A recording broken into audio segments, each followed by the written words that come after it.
In the heart of the ancient world, there was a city unlike any other, a shining beacon on the Mediterranean coast, Alexandria. Founded by Alexander the Great, it quickly became the crossroads of continents, a melting pot of cultures, ideas, and ambitions. Marble colonnades lined wide avenues where people from across the known world walked, traded, and debated. It was a city built not just on trade, but on a revolutionary idea that all the world's knowledge could be gathered in one place. This ambition gave birth to a legendary institution, a place that would haunt the memory of humanity for millennia. The great city was a testament to human ingenuity, a marvel of engineering and urban planning that rivaled Rome itself. At its cultural heart was the museum, a temple to the muses, a home for scholars, poets, and scientists.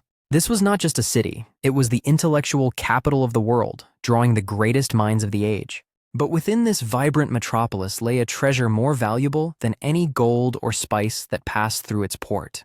This treasure was a collection of stories, histories, and discoveries. This was the great Library of Alexandria. The library itself was an architectural marvel, a statement of power and intellectual supremacy funded by the Ptolemaic dynasty.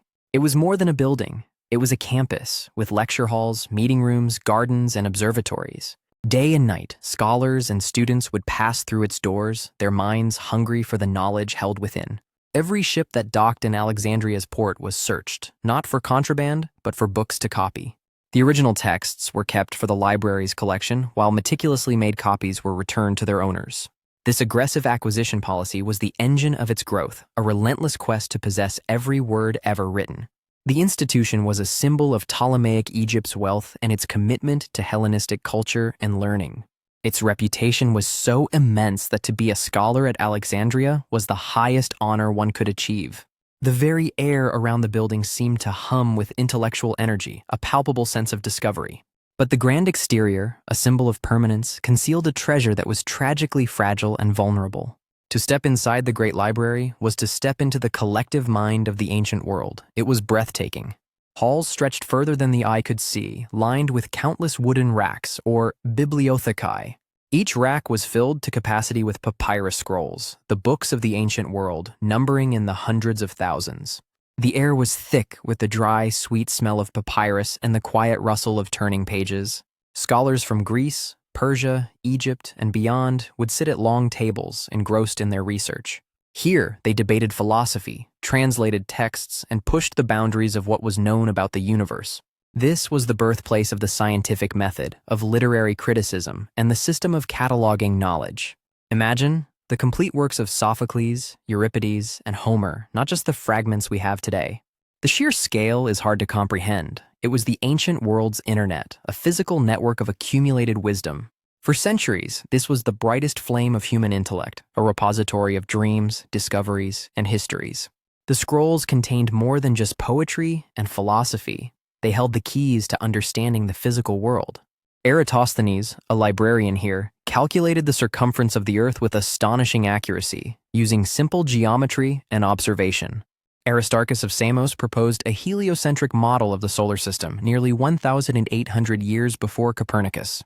The works of Herophilus, the father of anatomy, contained detailed descriptions of the nervous system based on human dissection.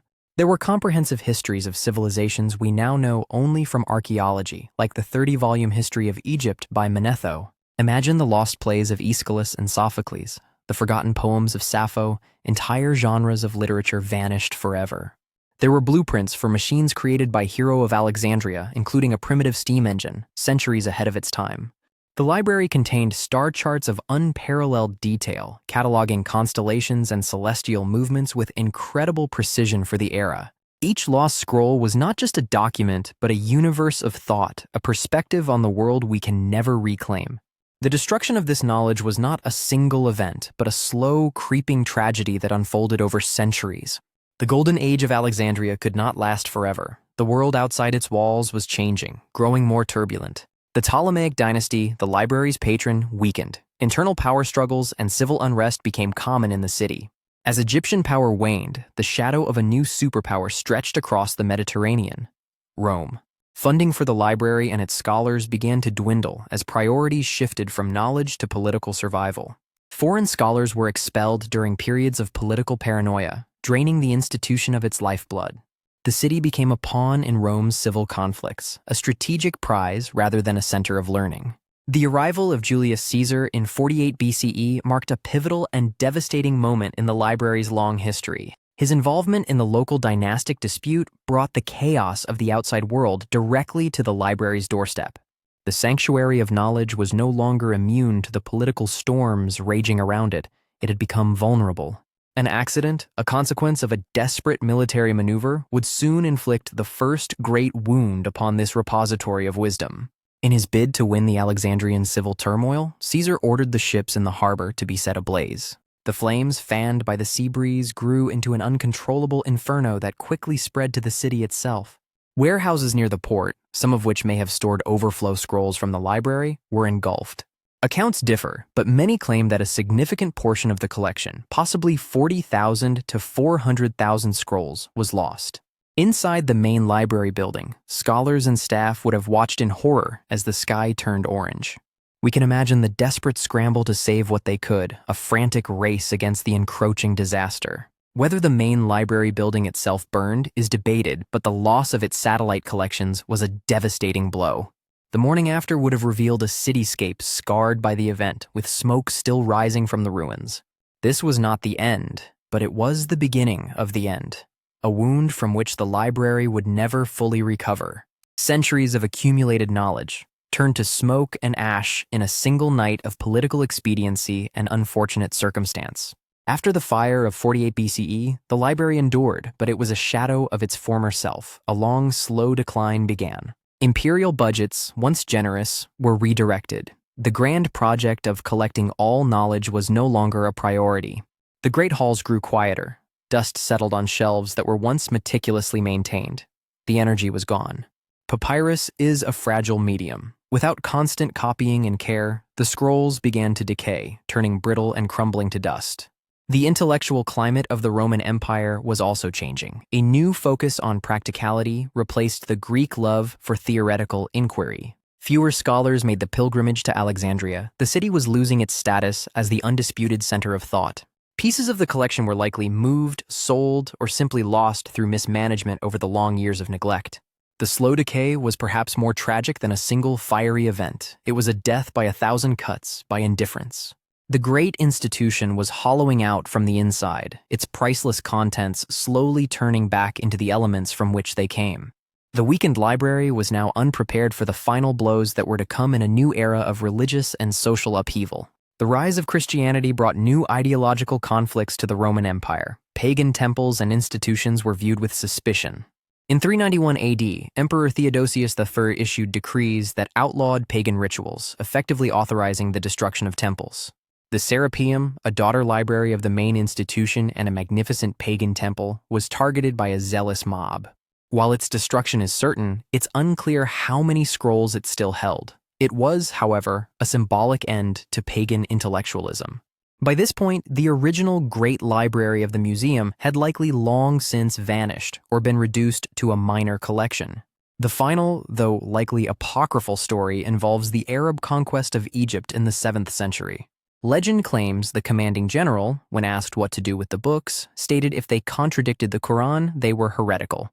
And if they agreed, they were superfluous. In either case, they were to be dispensed with. Most historians doubt this story, but it speaks to the recurring theme: knowledge being subjected to ideological purity tests.